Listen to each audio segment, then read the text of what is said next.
Sanders. Thank you, Mr. Chairman. By now, I think most Americans are aware of the effect of the North American Free Trade Agreement on American jobs.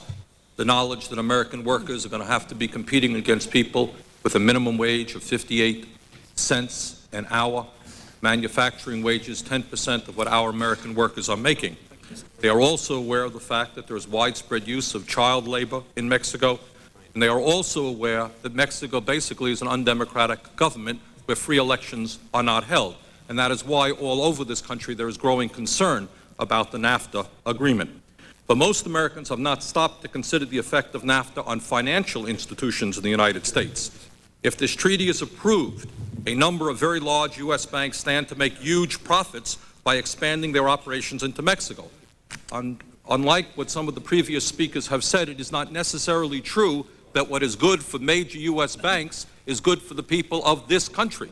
That banks may make a lot of money does not mean that our country profits or flourishes as a whole.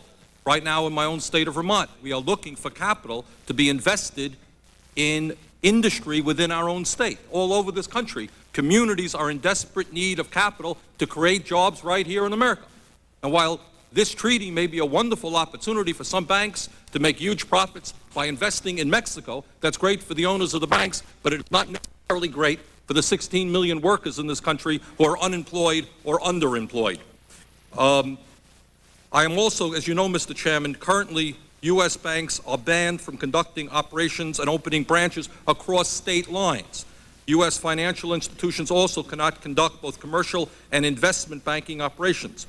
The Community Reinvestment Act prohibits lenders from discriminating against economically disadvantaged areas. These laws were intended to preserve stability, safety, and soundness in the banking system and provide widespread access to capital. I fear the implications of NAFTA for these laws. So I just want to conclude by thanking you very much, Mr. Chairman. This is an important issue. We're just beginning to touch the surface, and I look forward to working with you in the months ahead. Thank you, Mr. Sanders.